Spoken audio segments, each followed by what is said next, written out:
گزر کر دے گناہوں پہ ہوں شرمندہ الہی در گزر نصیحت کے باغان تک، تدریسی گلستان سے لے کر تبلیغ کے چمستان تک، حسن بیانی کی وادیوں سے لے کر خوش الحانی کی فضاؤں تک، اپنوں کی بستیوں سے لے کر غیروں کی دنیا تک جن کی مقبولیت کا شعرا ہے، میری مراد حضرت مولانا محب الحق صاحب قاسمی دامت برکاتہم العالیہ، جن کا بیان سن کر کہنے والوں نے بے ساختہ یہ کہہ دیا کہ دل نشی طرز تکلم منفرد حسن بیان، دل نشی طرز تکلم منفرد حسن بیان، تیری باتوں میں پنہاں درد دل کی داستاں۔ میں نہایت ہی ادب و احترام کے ساتھ حضرت سے درخواست کرتا ہوں، گزارش کرتا ہوں کہ مائک پر تشریف لائیں اور اپنی ایمانی، عرفانی، حقانی تقریر سے خوابیدہ قوم کو بیدار کریں۔ اس شعر کے ساتھ حضرت کا استقبال ہے کہ شہنشاہ خطابت چلے آئیے، شہنشاہ خطابت چلے آئیے، تاجدار فصاحت چلے آئیے، شہنشاہ خطابت چلے آئیے، تاجدار فصاحت چلے آئیے، لے کے گلزار طیبہ کے گل کی مہک، مشک بار خطابت چلے آئیے۔ السلام علیکم ورحمۃ اللہ وبرکاتہ۔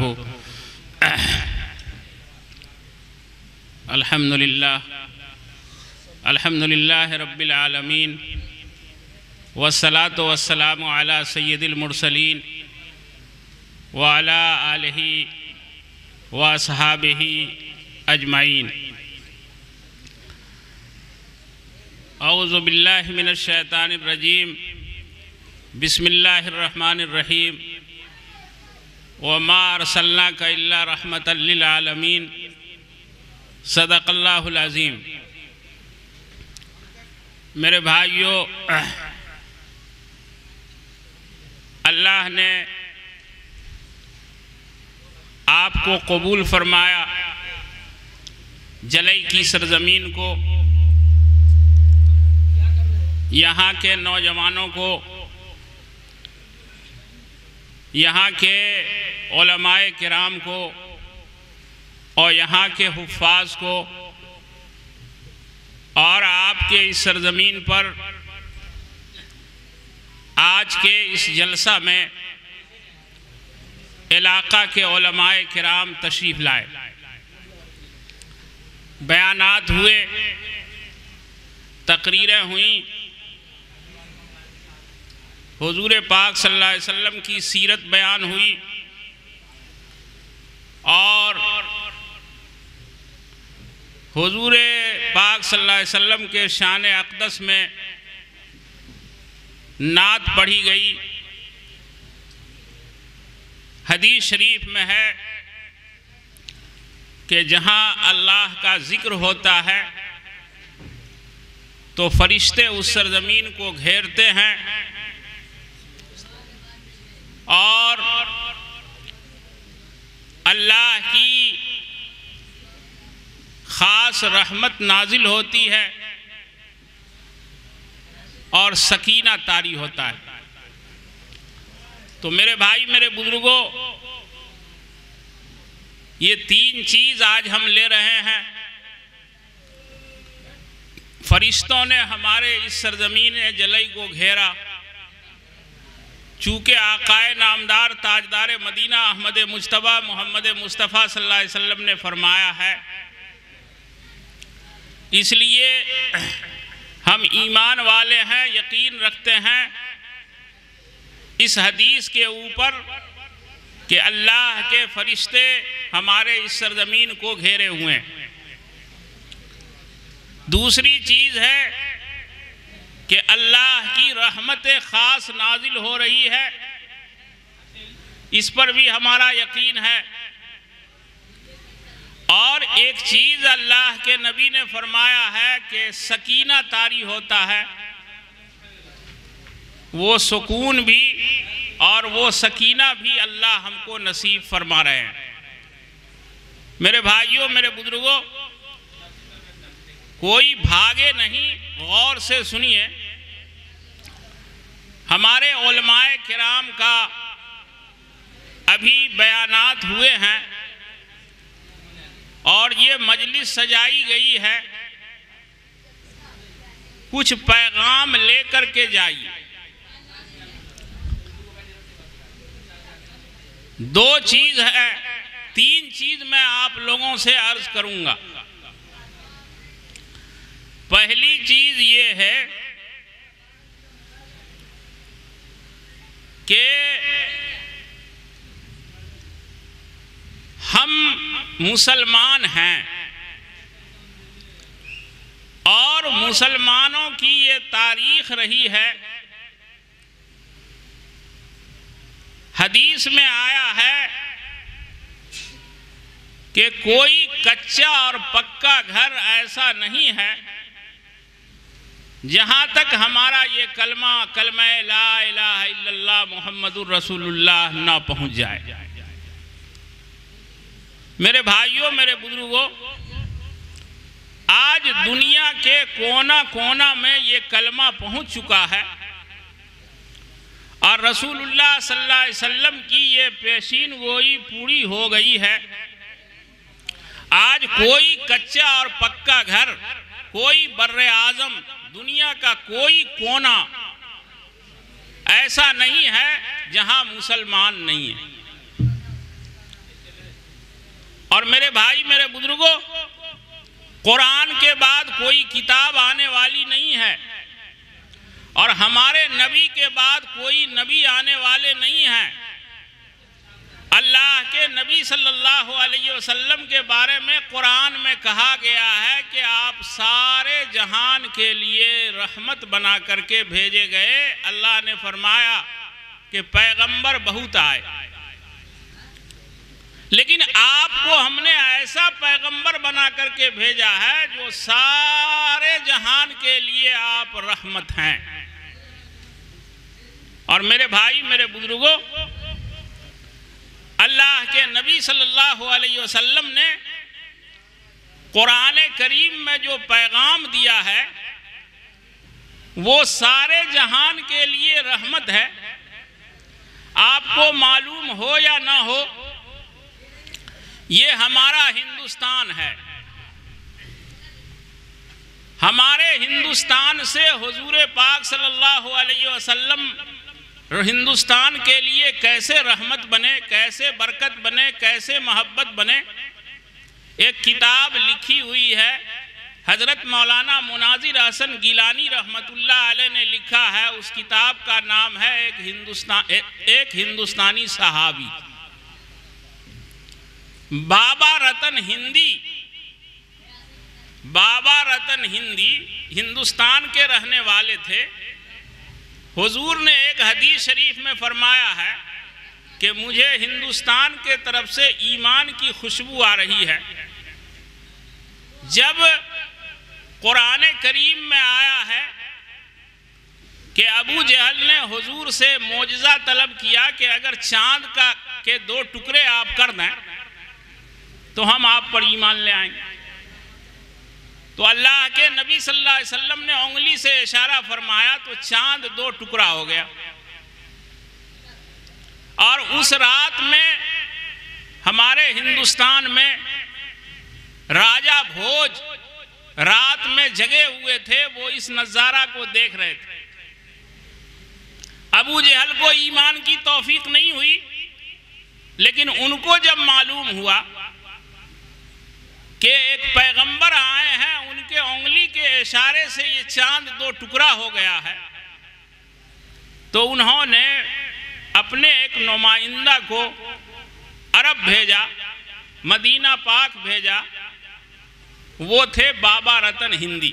اس کتاب میں خلاصہ یہی ہے، اور چونکہ علامہ مناظر حسن گیلانی کی کتاب ہے اس لیے اس میں کوئی شک اور شبہ نہیں ہے۔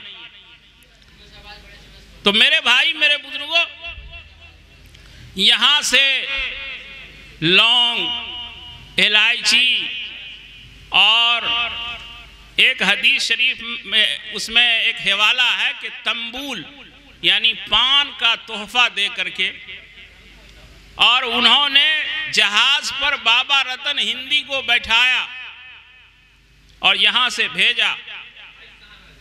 اس کتاب میں لکھا ہے کہ جب بابا رتن ہندی کا بدن بھاری تھا، جب یہ اللہ کے نبی صلی اللہ علیہ وسلم کی خدمت میں پہنچے تو اللہ کے نبی نے سارے صحابہ سے کہا کہ یہ ہندوستان سے آئے ہیں، ہندوستان کی طرف سے مجھے ٹھنڈی ہوا آ رہی تھی، ایمان کی خوشبو آ رہی تھی، ان کے استقبال کے لیے آپ لوگ کھڑے ہو جائیے۔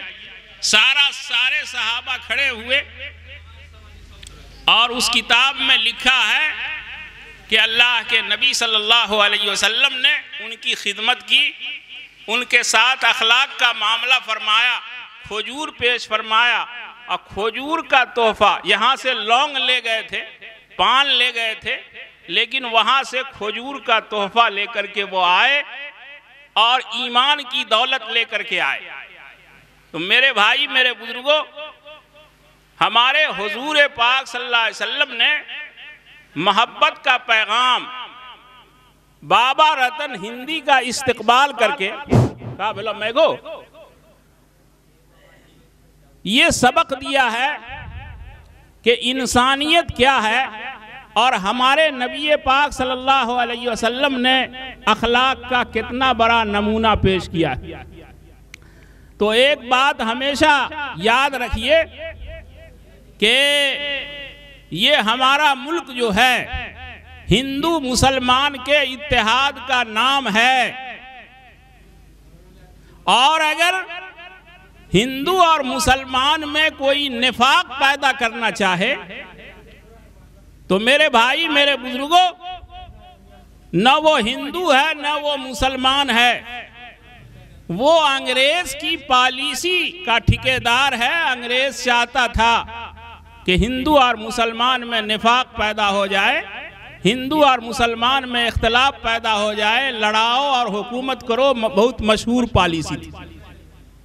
تو اللہ تبارک تعالیٰ اس سے محفوظ فرمائے۔ اور دیکھیے، تعمیری کام ہم کرتے چلیں، قرآن کی ہم حفاظت کریں گے، ایمان کی حفاظت کریں گے، تعلیم میں آگے بڑھیں گے، اخلاق کی خوشبو پھیلائیں گے، انشاءاللہ تعالی۔ قرآن میں ایک لفظ آیا ہے، علیکم انفسکم، اے ایمان والو اپنی اصلاح کر لو، اپنے ایمان کو بنا لو، اپنے اخلاق کو بنا لو، اپنی زندگی کو بنا لو۔ فرمایا کہ لا یضرکم، تم کو وہ لوگ جو گمراہ ہیں وہ کچھ بھی نقصان نہیں پہنچائیں گے۔ میرے بھائی، میرے بزرگوں، یہ حضور کی تاریخ ہے کہ حضور پاک صلی اللہ علیہ وسلم نے، بولیے مت بھائی، ارے ادھر کون بول رہے ہیں؟ حضور پاک صلی اللہ علیہ وسلم پر کتنا ظلم ہوا۔ آپ صلی اللہ علیہ وسلم کا بائی کاٹ ہوا، اور شعب ابی طالب ایک گھاٹی تھی، اس میں حضور پاک صلی اللہ علیہ وسلم کو جو ایمان والے تھے ان کو اس میں بند کر دیا گیا، محاصرہ کر دیا گیا، بول چال بند، کوئی بھی ایمان والا سے بول نہیں سکتا ہے۔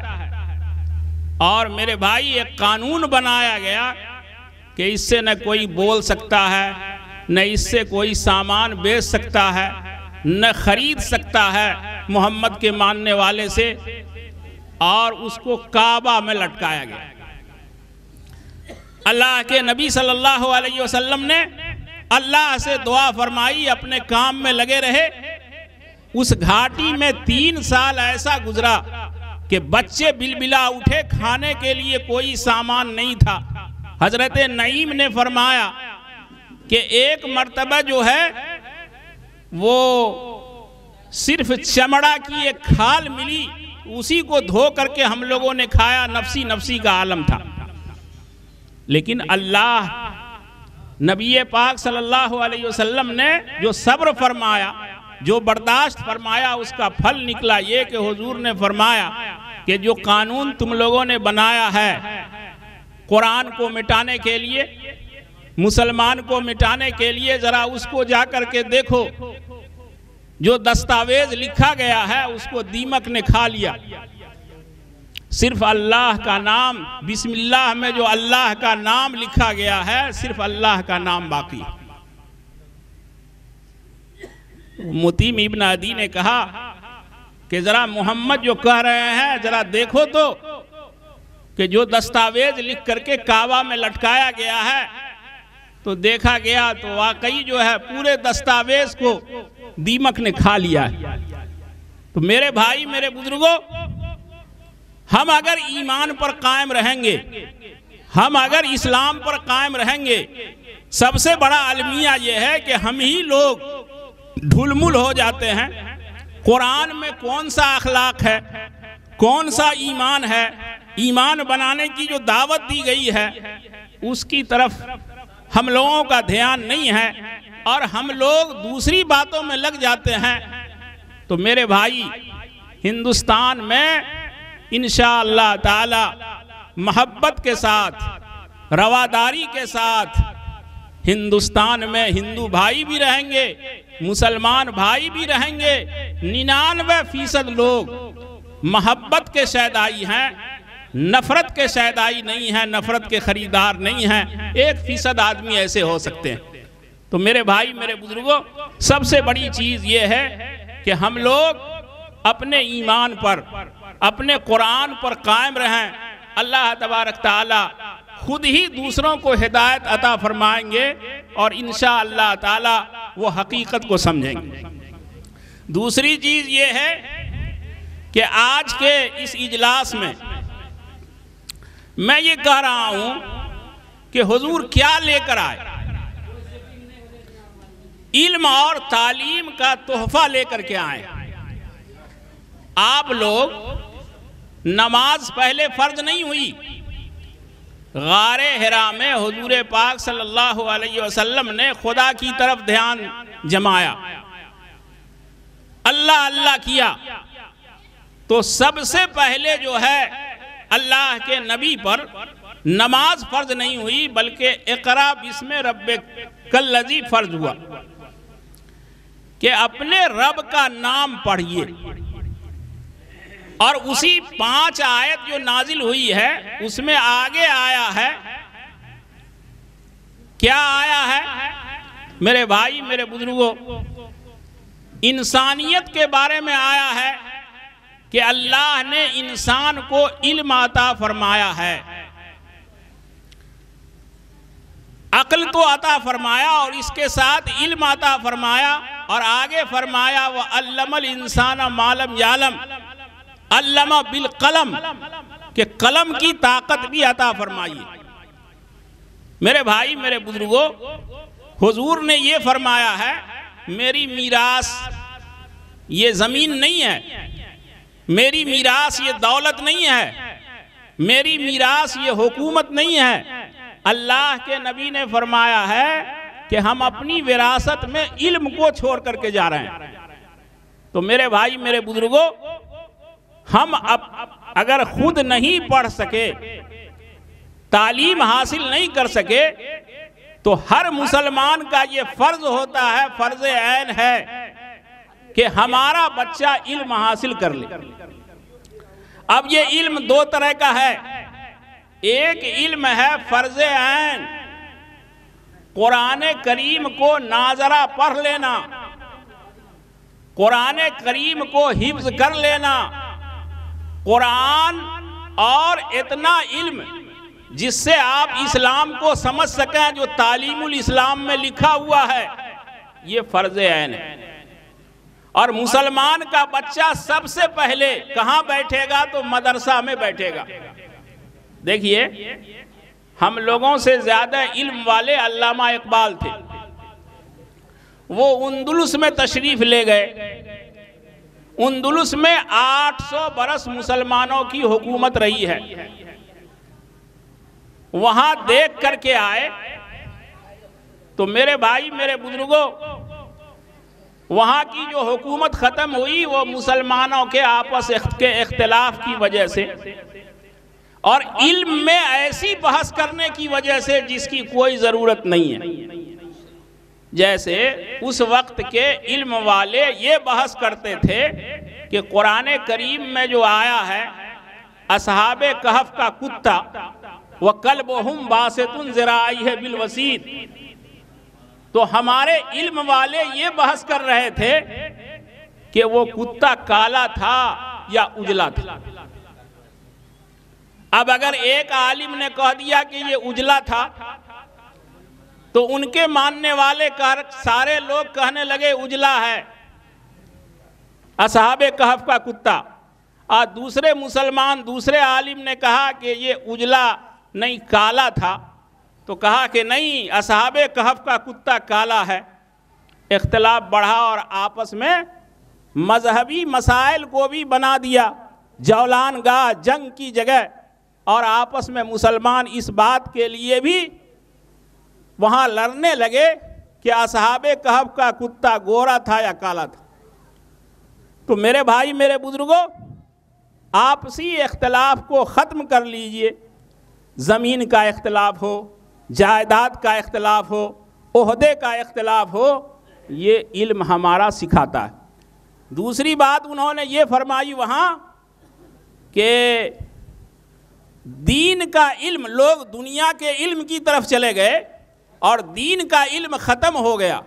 علامہ اقبال وہاں سے آئے تو کہا کہ ملا اور مدرسہ اس چٹائی کو قائم رکھو، ورنہ تمہارا قرآن، تمہارا دین، تمہارا اسلام، تمہارا کلمہ سب ختم ہو جائے گا۔ تو میرے بھائی میرے بزرگوں، وہ علامہ اقبال کی بات کو ہمارے علماء کرام اپنے اشتہار پر بھی لکھتے ہیں، اور وہ قوم کے لیے بہت بڑے رہنما تھے۔ جب تک یہ آپ کا مدرسہ قائم رہے گا اس وقت تک قرآن قائم رہے گا اس مدرسے میں، ان علماء ہی کی وجہ سے قرآن قائم ہے۔ لہٰذا ان علماء سے بھی محبت رکھیے، مدرسہ سے بھی محبت رکھیے، اور قرآن کریم سے اگر آپ کو محبت ہے تو علماء کرام، حفاظ کرام اور اس چٹائی سے اور اس مدرسہ سے آپ کو محبت رکھنا ہوگا۔ یہ تو فرض عین ہے۔ اس کے بغیر مدرسہ میں جو قرآن کی تعلیم ہم کو دی گئی ہے اس کے بغیر ہم مومن نہیں ہو سکتے ہیں، لہٰذا یہ علم فرض عین ہے۔ دوسرا یہ ہے کہ قرآن کریم میں آپ کو منع نہیں کیا گیا ہے کہ اپنے بچے کو آپ اعلیٰ تعلیم نہ دلائیں۔ اعلیٰ تعلیم کا مسئلہ بھی بڑا اہم ہے۔ ہمارا بچہ میٹرک تک پہنچتا ہے۔ ایک کتاب پڑھا ہم نے، خون کا آنسو، بہت پرانی کتاب، اور ہمارے منتری جی پروفیسر عبدالغفور صاحب کی کتاب ہے، جو ہمارے مدرسے میں فضل رحمانی میں کیسے آ گئی، میرے پاس موجود ہے 12۔ اس میں لکھا انہوں نے کہ مسلمان آج تعلیم میں اس لیے پیچھے ہے کہ مسلمانوں کا پیسہ تعلیم کے اوپر خرچ نہیں ہوتا ہے، بلکہ مسلمانوں کی ہانڈی جو ہے وہ سلیمان علیہ السلام کے ہانڈی سے بھی بڑی ہے۔ یعنی جب تک گوشت نہیں کھائیں گے ہم مسلمان نہیں ہوں گے۔ احیاء العلوم ایک کتاب ہے، غور سے سنیے گا، میری ماں بہن بھی غور سے سنیں، کیونکہ پکاتی ہے وہ بڑی ہانڈی انہی کی ہے۔ اب بعض ماں بہن جو ہے گوشت مچھلی کھانے کے لیے پریشان ہیں،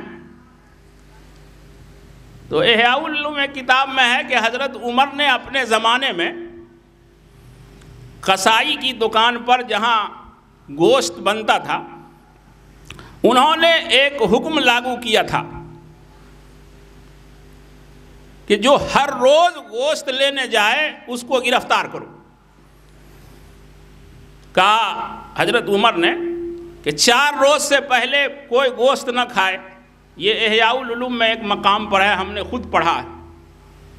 اور انہوں نے ایک فرمایا کہ جیسے شراب کا نشہ ہوتا ہے اور اس کی عادت ہو جاتی ہے، ایسے ہی گوشت کی عادت ہو جاتی ہے۔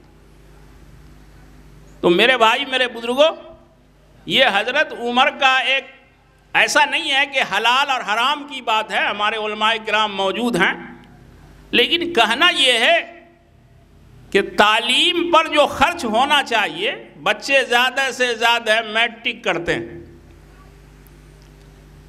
اور آئیے میں جاتے جاتے دم کھڑا جاتا ہے. اب بی ایس سی تو بہت کم ہے، ایم ایس سی نابودے ہوگا مسلمان میں. ایم ایس سی بہت کم بچے ہیں، انجینئر اور ڈاکٹر تو دور کی بات ہے. تو میرے بھائی میرے بزرگوں، اس علم سے بھی آپ کو قرآن نے نہیں روکا ہے، لیکن فرض عین ہے مدرسہ.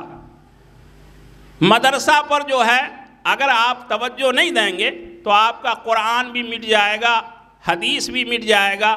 اس لیے ایک حدیث شریف میں ہے کہ یا تو عالم بنو یا عالم سے محبت کرنے والے بنو. تو میرے بھائی، قوم کے زوال کی ایک علامت بتائی ہے ہمارے بزرگوں نے کہ علماء سے اگر نفرت ہو جائے گی تو وہ قوم زوال پذیر ہو جائے گی.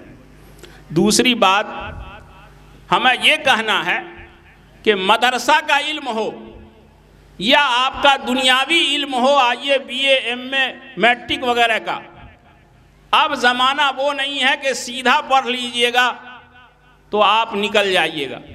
ایک زمانہ تھا کہ فوقانیہ کر لیا سب کو نوکری ہو گئی. ایک زمانہ تھا کہ مولوی کر لیا سب کو نوکری ہو گئی. ایک زمانہ تھا کہ قلم اور دوات ہمارے ہاتھ میں تھا، ہم مدرسہ میں جس کو چاہتے تھے بحال کر لیتے تھے. لیکن میرے بھائی میرے بزرگوں، دور بدلتا جا رہا ہے.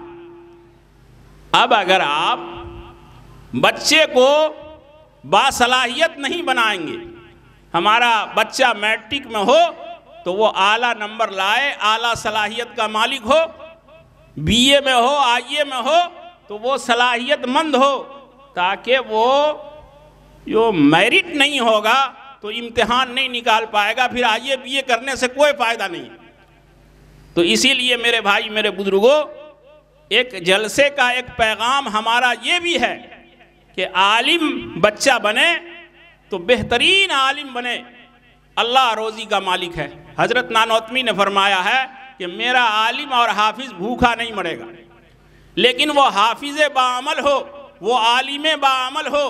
اور یہ دنیاوی علم جو ہے میرے بھائی میرے بزرگوں، یہ دنیاوی علم جو چاہ رہا ہے یہ مقابلہ کا علم ہو گیا ہے.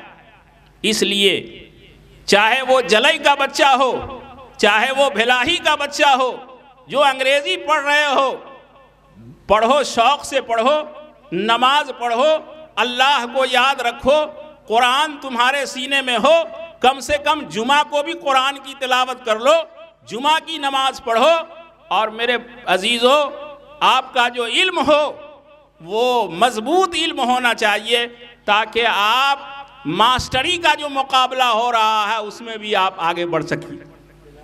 تو اس لیے ضرورت اس بات کی ہے، آج کا یہ جلسہ کا یہ پیغام ہے کہ ہم علم کی طرف بڑھیں، مدرسہ سے محبت رکھیں. اور ایک چیز یاد رکھیے، ہم ماں بہن سے بھی کہنا چاہتے ہیں کہ کون سا ایسا مذہب ہے، کون سا ایسا مذہب ہے جس میں پردہ نہیں ہے. آج ہائی کورٹ، سپریم کورٹ میں بحث ہو رہی ہے. آپ گیتا کو پڑھ لیجئے، آپ رامائن کو پڑھ لیجئے، ہندو مذہب کے تاریخ کو پڑھیے.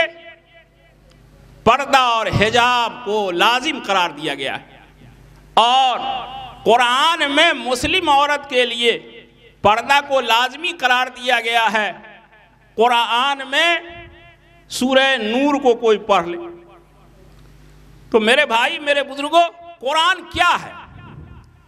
گیتا میں ہے قرآن، تو قرآن میں گیتا، علامہ اقبال نے کہا ہے کہ دنیا کا جتنا مذہب ہے، چونکہ یہ قرآن آخری کتاب ہے اس لیے سب کا خلاصہ اس میں آیا ہے.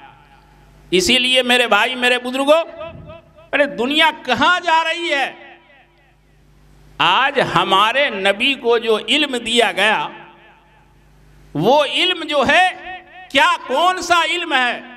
ارے دین کا علم تو چھوڑ دیجئے کہ جنت اور جہنم، جنت کیا ہے، آسمان کی بات آ رہی ہے، وحی آ رہی ہے، یہ تو ایک الگ بات ہے. لیکن کون ہے دنیا میں علم کی وجہ سے کہاں تک پہنچا ہے؟ ہمارے نبی تو ایسی سواری پہ آج جہاز طیارہ ہوا ہے، ایسی سواری براق پہ سوار ہوئے، اور آپ کو علم الاولین اور آخرین دیا گیا، اور معراج میں عرش اعظم پہ قدم رکھا ہے۔ میرے بھائی، میرے بزرگوں، پورے دنیا کو سمجھ میں نہیں آ رہا تھا، لیکن ابو جہل نے کہا کہ یہ بات صحیح ہو سکتی ہے کہ رات کے ایک حصے میں محمد یہ کہہ رہا ہے کہ ہم آسمان پر چلے گئے، پہلے آسمان پر، دوسرے آسمان پر، ساتویں آسمان پر، سدرۃ المنتہا پر، عرش اور کرسی پر، اور اللہ سے بات کر کے آئے ہیں۔ اے ابو بکر، یہ بات صحیح ہو سکتی ہے؟ تو حضرت ایمان ابو بکر جیسا اللہ سب کو عطا فرمائے، حضور سے ملاقات بھی نہیں ہوئی تھی۔ ابو جہل کو حضرت ابو بکر نے کہا کہ کس نے یہ دعویٰ کیا؟ کہا تمہارے ساتھی محمد نے کیا ہے۔ کہا کہ اگر ہمارے نبی نے کیا ہے تو بالکل 100% صحیح ہے کہ آپ عرش پر گئے، اگر محمد کہہ رہے ہیں۔ میرے بھائی، میرے بزرگوں، آپ کے قرآن میں آیا ہے تو علم کہاں تک پہنچا ہے؟ زیادہ لوگ کہتے ہیں کہ ہم چاند پر گئے، انگریز کہتے ہیں، یورپ والے کہتے ہیں، عیسائی کہتے ہیں، فلسفہ جاننے والے کہتے ہیں، سائنس والے کہتے ہیں چاند تک گئے ہیں، مریخ تک گئے ہیں، اور ہمارے نبی تو عرش و کرسی تک گئے ہیں۔ میرے بھائی، میرے بزرگ، تو اسی لیے علم میں بھی کوئی ہمارے نبی سے آگے نہیں گیا ہے، نہ گیا ہے نہ جائے گا۔ تو اسی لیے میرے بھائی، میرے بزرگوں، میں کہاں رکتا ہوں عرش و فرش کی آواز سے، مجھ کو جانا ہے بہت اونچا حد پرواز سے۔ یہ تعلیم جو ہے اس کو فرض عین بنا لیجئے، اور اپنے بچے کو ایسی تعلیم دلائیے کھانا پر کم خرچ ہو۔ آج یومیہ دیکھ لیجئے تو ہم گئے ہیں، مسلمانوں کا حال دیکھا ہے، ہر جگہ ایک ہے کہ 2,000 روپیہ ایک دن کے کھانا پر خرچ ہے، لیکن وہ 500 روپیہ استاد کو نہیں دے پاتے۔ تو اسی لیے ماہانہ نہیں دے پاتے ہیں، اور روزانہ 2,000 روپیہ خرچ ہو رہا ہے۔ روزانہ گوشت پلاؤ میں 2,000 روپیہ خرچ ہو رہا ہے، لیکن تعلیم پر خرچ ہم نہیں کر رہے ہیں۔ تو یہ مزاج بنائیے، اور اللہ تبارک تعالی ہم سب کو مدرسہ سے، سب سے پہلے تو مدرسہ سے محبت عطا فرمائے۔ صحیح بات یہ ہے کہ مدرسوں ہی نے ہم کو دنیاوی علم بھی دیا ہے۔ اللہ تبارک تعالی ہمارے علماء کرام جتنے آئے ہوئے ہیں، جتنے بھی ادارے چل رہے ہیں، مدرسہ نظامیہ للجہ ہے، مولانا عبدالغنی صاحب کا مدرسہ ہے، اور اس طرح سے مدرسہ فضل رحمانی ہے، سب کو اللہ تعالیٰ آباد رکھے، اور سب سے اللہ تعالیٰ آپ کو محبت عطا فرمائے۔ دوسری چیز، ہم نے ماں اور بہن سے کہا ہے کہ اپنے گھر میں پردہ سے رہیے۔ قرآن میں کہا گیا ہے وَقَرْنَ فِي بُيُوتِكُنَّ، کہ اپنے گھروں میں پردہ سے رہیں۔ آج پردہ پر آواز اٹھ رہی ہے، کیوں؟ اس لیے کہ شیطان سب سے پہلے بے پردہ کرنا چاہتا ہے۔ تو میرے بھائی، میرے بزرگوں، میری ماں اور بہن، اللہ کے نبی نے فرمایا ہے کہ مرد کی بڑی ذمہ داری ہے۔ بھائی اگر بھوکا ہے تو بھائی سے سوال ہوگا، باپ اگر بھوکا ہے تو بیٹا سے سوال ہوگا، بیٹی کو اگر کچھ نہیں ہے تو باپ سے سوال ہوگا، بھائی سے سوال ہوگا۔ تو مرد کی تو بڑی ذمہ داری ہے، ہر جگہ ذمہ داری ہے۔ اگر کوئی عورت بیوہ ہو جاتی ہے تو بھائی پر اور باپ پر بڑی ذمہ داری ہوتی ہے، لیکن عورت کے بارے میں اللہ کے نبی نے فرمایا ہے کہ 4 کام کر لے اور جنت کا 8واں دروازہ کھلا ہوا ہے۔ اللہ کے نبی نے فرمایا کہ جو عورت 5 وقت کی نماز پڑھ لے، رمضان کا روزہ رکھ لے، یہ 2 فرض ہے، اور 2 چیز اور فرض ہے۔ فرمایا کہ شوہر کی بات مانے۔ آج ہمارا ماحول بھی غیروں کے ماحول میں جا رہا ہے کہ وہاں لوگ فلاں سے بول رہے ہیں، پوری دنیا بول رہی ہے، پورا ہندوستان بول رہا ہے۔ تو ہماری ماں اور بہن، آپ ایمان والی ہیں، آپ کو کہا گیا ہے کہ فلاں سے بولنا ہے، باپ سے بولنا ہے، بھائی سے بولنا ہے، بہن سے بولنا ہے، لیکن غیر محرم سے جن سے آپ کا نکاح کبھی بھی ہو سکتا ہے ان سے بولنا حرام ہے۔ اب مسئلہ آ رہا ہے ہمارے علماء کرام کے سامنے کہ شوہر کہہ رہا ہے کہ فلاں آنگن نہ جاؤ، فلاں سے مت بولو، اور ہماری ماں اور بہن شوہر کو چڑھانے کے لیے بول رہی ہیں۔ تو یہ سب باتیں ہیں جو ہمارے نظام کو درہم برہم کر رہا ہے۔ اللہ کے نبی نے فرمایا کہ شوہر کی اطاعت کرے اور اپنے عزت آبرو کی حفاظت کرے، یہ دو چیز بھی عورت پر فرض ہے۔ تو فرمایا کہ جنت کے 8 دروازے اس کے لیے کھل جائیں گے۔ تو میری ماں اور بہن، تعلیم کے ساتھ اسلام نے تہذیب دیا ہے۔ کوئی دنیاوی علم میں آگے بڑھ سکتا ہے، لیکن جو تہذیب، جو ثقافت، جو اخلاق، جو ایمان قرآن نے عطا فرمایا ہے، پوری دنیا اس کو مانتی ہے، ہر مذہب مانتا ہے کہ اسلام ایسا مذہب ہے جو پردہ کو پسند کرتا ہے۔ تو ہماری ماں بہن بھی پردے کا خیال رکھیں، اللہ اس کی توفیق عطا فرمائے۔ اب دعا کیجئے کہ جلسہ میں نام لینے کی ضرورت نہیں ہے، جن حضرات نے حصہ لیا ہے اللہ سب کو جزائے خیر عطا فرمائے۔ اور اس کے ساتھ